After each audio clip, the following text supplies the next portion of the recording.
Vous ne trouverez pas plus grand symbole de liberté et de mouvement que le vent. Nombre de cultures l'associent aux divinités voire aux démons, selon qu'il soit raisonnable ou qu'il s'agisse plus que de coutume. Ainsi la tornade est-elle considérée comme une messagère du divin courroux, tandis qu'une petite brise prendra les traits d'un chérubin ailé et joufflu dans la peinture occidentale.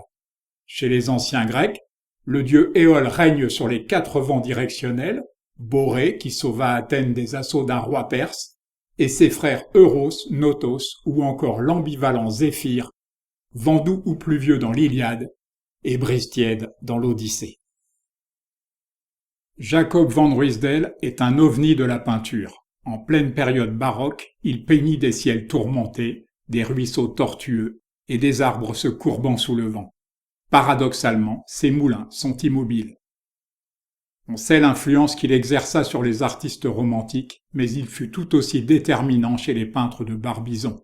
Je vois Théodore Rousseau comme son fils le plus spirituel, en tout cas en France. Si la palette de Corot est trop vaporeuse pour évoquer Ruysdael, il lui doit son goût de l'éphémère, son sens du temps qui passe et surtout sa science de ce qui est tout à la fois accroché au sol et emporté par le vent.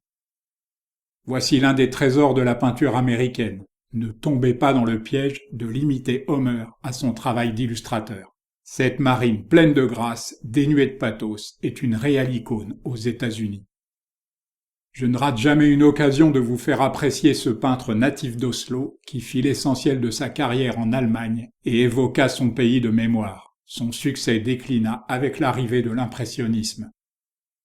Jean Béraud n'est pas que le peintre des frivolités parisiennes de la Belle Époque. Il y a toujours un petit détail qui frise l'ironie sociale, tel ce placide ouvrier pêcheur au milieu de bourgeois agacés par le vent. Voici venir un peintre que Dali voyait comme le plus grand de tous et qui passe aujourd'hui au mieux pour un pompier. Baudelaire l'exécuta en ces termes, un flamand moins à la fantaisie et le charme.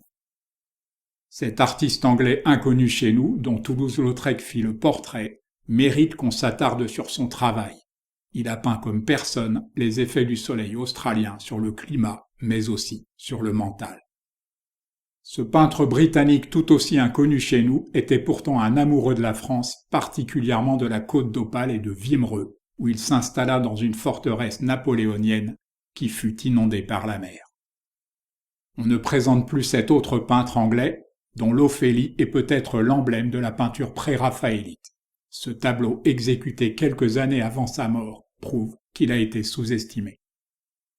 Cet illustrateur américain de Dickens et de Shakespeare s'est distingué par son sens de l'humour et du pittoresque, une veine poétique qui empêche de le confondre avec un autre, et un talent unique pour la composition. Le fun, vous connaissez ? Au-delà de rapporter 11 points au Scrabble, c'est un vent sec, chaud et doux qui souffle en différentes saisons sur le nord des Alpes, en France, Italie, Suisse et Autriche. Toute l'étrangeté de Vallotton dans cette œuvre étonnante qui donne à penser que davantage que Bonnard, il aurait mérité le surnom de Nabi très japonard. Bon, être surnommé le Nabi étranger, ce n'est pas si mal.